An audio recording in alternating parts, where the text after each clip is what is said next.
அன்பு தமிழ் மக்களே வணக்கம். காசா கட்டட கழிவுகளுக்கு நடுவே சுற்றிக்கிட்டு இருந்த நம்மளை லெபனானுக்கு வா என்று அழைக்கிறாங்க நமது தூரத்து சொந்தக்காரங்களான ஹிஸ்புல்லைகள். நம்மால் அங்கே போகாமல் இருக்க முடியுமா? ஹிஸ்புல்லைகள் ரகசியமாக இஸ்ரேல் மேல் தாக்குதலை நடத்த திட்டமிட்டு கொண்டு இருந்ததை மொசாத் எப்படித்தான் கண்டுபிடிக்கிறானோ தெரியல, எப்படித்தான் கண்டுபிடிச்சு கொள்றானோ தெரியலையே. ஏண்டா எதையும் கொஞ்சம் ரகசியமாக செய்யப்படாதா? இப்படி வம்படியாக இஸ்ரேலுக்கிட்ட வந்து மாட்டுவீங்களா? உங்களை நண்பன்னு சொல்கிறதுக்கே வெக்கமாக இருக்குடா. இப்போ பார்த்தியா 20 ஹிஸ்புல்லாக்களை ஏர் ஸ்ட்ரைக் நடத்தி அவங்கள கொண்டு போட்டுக்கிட்டு உங்களை பூ மார்க்கெட்டுக்கு போக வச்சுட்டான் பார்த்தியா? இந்த மூக்கில் வேர்க்கிறவனோட கொஞ்சமாவது ஜாக்கிரதையாக இருக்க வேணாம். தீவிரவாதிகள் ஆயுதங்களுடன் லெபனானுக்குள் நடமாடக்கூடாது, அவர்களை கண்காணிக்க வேண்டும் என்ற நிபந்தனையோடு தான் இஸ்ரேல் லெபனானுடன் போர் நிறுத்த ஒப்பந்தத்தில் கையெழுத்து போட்டது. லெபனானும் சரி என்று மண்டையை ஆட்டிக்கிட்டு கையெழுத்து போட்டுச்சு. நீ சரியாக அக்ரிமெண்ட் படி செயல்படாததுனால இப்போ அடக்கம் பண்ணுற இடத்துல வந்து பெஞ்சில் உட்காந்துக்கிட்டு வெயிட் பண்ணிக்கிட்டு இருக்கிற. இது உனக்கு தேவையா? ரட்வான் ஃபோர்ஸு ஈரான் கண்ட்ரோலில் உள்ள கூட்டம், லெபனானுக்கும் அதுக்கும் எந்த சம்பந்தமும் இல்லை அப்படின்னு சொல்லிக்கிட்டு நீ தப்பிக்க முடியாது. நீ போட்டு இருக்கிற கோட்டு அவனோடதா இருந்தாலும் மாப்பிள்ளை நீ தானே. உன் நாட்டு மக்கள் தானே ஹிஸ்புல்லா இயக்கத்தில் இருக்கிறாங்க. அவங்களுக்கும் இந்த அரசாங்கத்துக்கும் தொடர்பு இல்லைன்னு உன்னால் சொல்ல முடியுமா? இஸ்ரேல் உன் நாட்டு பார்டரை தாண்டி வந்து உன் நாட்டுக்குள்ளேயே தான் இன்னமும் நின்றுக்கிட்டு இருக்கான். அதாவது உனக்கு தெரியுமா, அவன் உள்ளே வந்து வருஷம் 2ஆவது. கண்ணை கசக்காத, உன்கிட்ட இராணுவம் இல்லைங்கிற ரகசியம் எனக்கும் தெரியும். உன்கிட்ட இருக்கிற போலீஸ்காரன் கூட லிட்டானி ஆற்றுக்கு அந்தாண்ட தான் நின்றுக்கிட்டு வாட்ஸ்அப் பார்த்துக்கிட்டு நேரத்தை போக்கிக்கிட்டு இருக்கான். அவனால் என்ன செய்ய முடிச்சது? ஹசன் ஜாஃபர் டயப் என்ற ஹிஸ்புல்லாக்களின் தானை தலைவன் செத்து போயிருக்கானே. அவன் காரில் போகும்போது அவன் பெடரி வாக்கில் ஒரு ஏவுகணையை விட்டு கொண்டு இருக்கானே இந்த இஸ்ரேல் பய. அவன் திரும்பி பார்ப்பதற்குள் பஸ்பமாயிட்டான். இதுதான் உன் மக்கள் தலைவனை பாதுகாக்கிற லட்சணமா? காசாவில் இஸ்ரேல் நடத்திய கட்டட பேரழிவை பெய்ரூட்டிலும் இஸ்ரேல் நடத்தப் போகுது. அதற்கான ஆரம்பம்தான் இது. ஒரு காலத்தில் அழகான நகரம் என்று பெயர் எடுத்த பெய்ரூட்டை பேய்கள் நடமாடும் நகரமாக மாற்றிவிட்டீங்க. இஸ்ரேலை அழிப்பதையே தன் ஒரே லட்சியமாக செயல்பட்ட ஹசன் ஜாஃபர் டயப் அவன் பயணிக்கும் ஒரு காருக்கு ஒரு இசட் பிரிவு பாதுகாப்பு கூட உன்னால் கொடுக்க முடியாதா?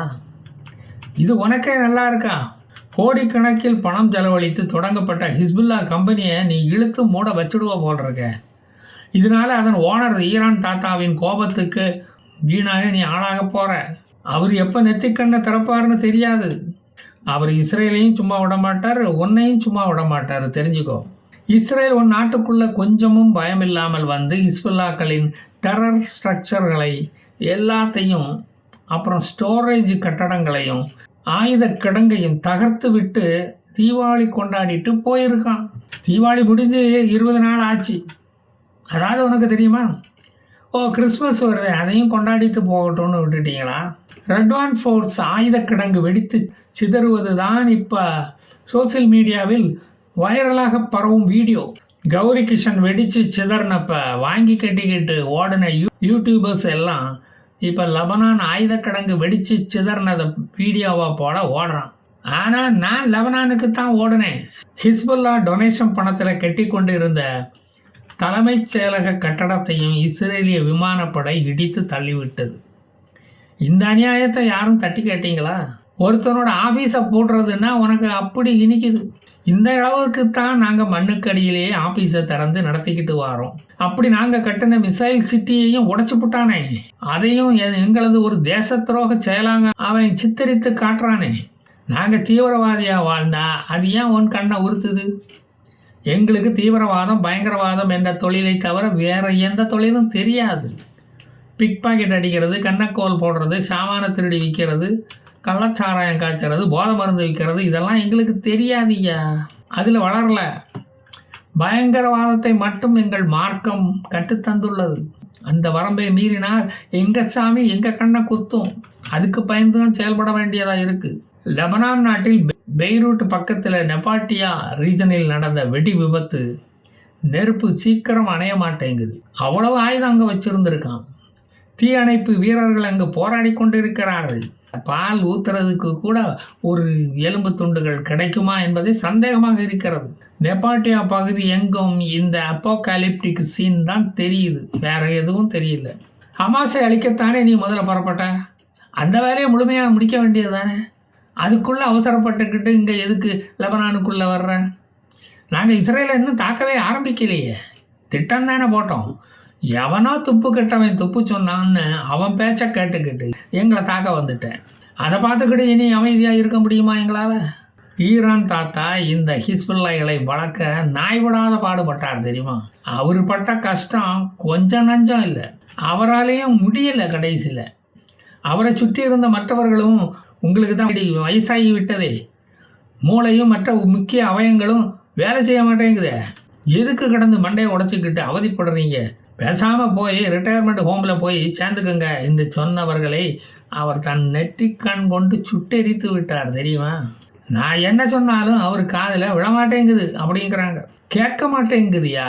ஒருவேளை 2 காதும் டமாரச்சவடா ஆயிடுச்சோ என்னமோ, 2 காதும் அவுட்டோ என்னமோ, நான் என்ன கண்டோம்? இஸ்ரேல் ஆரம்பித்த வெடிகுண்டு சத்தத்தில் காது செவிட ஆகிவிடக்கூடாதே என்று தான் பதுங்கு குழியில் 12 நாளும் போய் உட்கார்ந்துட்டு இருந்தார். அப்படி தப்பித்த இந்த காது இப்போ டமார செவிட ஆகிவிட்டதே என்று அவரது அல்லக்கைகள் ரொம்ப வருத்தப்படுகிறார்கள். ஹிஸ்புல்லாக்கள் பொதுமக்கள் வாழும் ரெசிடென்சியல் ஏரியாவில் தான் தங்களது வெப்பன்ஸ் ஃபேக்டரியை நடத்தினார்கள். அந்த ஃபேக்டரியை இஸ்ரேல் தாக்கும்போது பொதுமக்கள் சாவதை தடுக்க முடியவில்லை.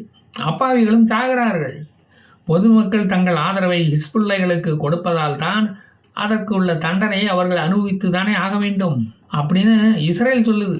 2024 வருடத்துக்கு பிறகு இஸ்ரேல் ஹிஸ்புல்லாக்களை இப்போ தான் கடுமையாக தாக்கியுள்ளது. ஹிஸ்புல்லாக்கள் வளர்ந்து வந்து இந்த உலகத்துக்கு எந்த நன்மையும் செய்ய போவதில்லை. அவர்கள் என்ன மாட்டு பண்ண வச்சு பாலை கறந்து கேனில் அடைச்சி வீடு வீடாக போய் விநியோகம் பண்ண போகிறாங்களா? அல்லது மெடிட்டரேனியன் கடலில் போய் மீன் பிடித்து மீன் வாங்கலையோ மீன் என்று தெருவா கூவி விற்க போகிறாங்களா? ஹிஸ்புல்லாக்களின் கையில் அருவாள் இருந்தால் அது இஸ்ரேலியனை வெட்டத்தான், பென்சில் இருந்தால் கூட அது இஸ்ரேலியனின் கழுத்தில் குத்தத்தான் என்பது எல்லோருக்கும் தெரியும். அதனால்தான் ஒரு பாம்பை கண்டது போல் இஸ்ரேல் ஹிஸ்புல்லாக்களை அடித்து கொல்லுகிறது. முன்பு லெபனானில் உள்ள ஒவ்வொரு வீட்டிலும் ஏவுகணைகளை பதுக்கி வைத்துக்கொள்ள வீட்டு உரிமையாளருக்கு வாடகை பணம் கொடுத்தது இந்த ஹிஸ்புல்லா. அப்படி வளர்ந்த இயக்கம்தானே அது, அல்லாமல் ஓட்டுக்கு 1000 கொடுத்து வளர்ந்த இயக்கம் அல்ல. லெபனானில் அண்டர் கிரவுண்டில் மிசைல் சிட்டி என்ற ஒரு நகரத்தை அமைத்து அதை வீடியோ எடுத்து அதை மீடியாக்கள் மூலமாக பரப்பி மகிழ்ந்த கூட்டம்தானே இது. அதை பார்த்தவொன்னே இஸ்ரேல் அப்படியே அரண்டு போயிடுவான்னு நினச்சான் போல இருக்கு. இப்போ அந்த மிசைல் சிட்டி இருக்கிற இடம் ஹிஸ்புல்லாக்கே தெரியாது. அது எங்கே அழிஞ்சு போச்சுன்னு அவனுக்கு தேடிக்கிட்டு இருக்கானுங்க. இஸ்ரேல் லெபனானில் ஏர் ஸ்ட்ரைக் நடத்தப் போவதை அறிந்து அமெரிக்கன் ஏர்லைன்ஸ் 50க்கும் மேற்பட்ட தனது சர்வீஸ்களை நிறுத்திவிட்டது. லெபனானில் உள்ள கிறிஸ்தவர்கள் இந்த வருடமாவது கிறிஸ்துமஸை விமர்சையாக கொண்டாடலாம் என்று நினைத்திருந்தார்கள். 2 வருடமாக கொண்டாட முடியவில்லை. போகிற போக்க பார்த்தா மறுபடியும் போர் ஆரம்பித்து விடுமோ என்று லெபனீஸ் கிறிஸ்தவர்கள் அஞ்சுகிறார்கள். இஸ்லாமிக் ரேடிக்கலிஸ்டுகள் இருக்கும் இடத்தில் மனிதர்களுக்கு நிம்மதி இருக்காது. லெபனான், காசா, Sudan, Tunisia, Algeria, Uganda, Nigeria போன்ற நாடுகள் எல்லாம் இதற்கு ஒரு லிவிங் எக்ஸாம்பிள். லெபனானை இஸ்ரேல் தாக்கியதற்கு ஈரான் இன்னும் ரியாக்ட் பண்ணவில்லை. தொய்ந்து போன ஹூத்திஸ்களுக்கு வயாக்கிரகா வாங்கி கொடுத்து வீறு கொண்டு இழ வைத்து விடலாம் என்று ஈரான் தாத்தா முயற்சிக்கலாம் என்று சொல்லப்படுகிறது. நாம் என்ன கண்டோம்? பொறுத்திருந்து பார்ப்போம். நான் மீண்டும் வருவேன் மீதியை சொல்ல. ஜெய் ஹிந்த்.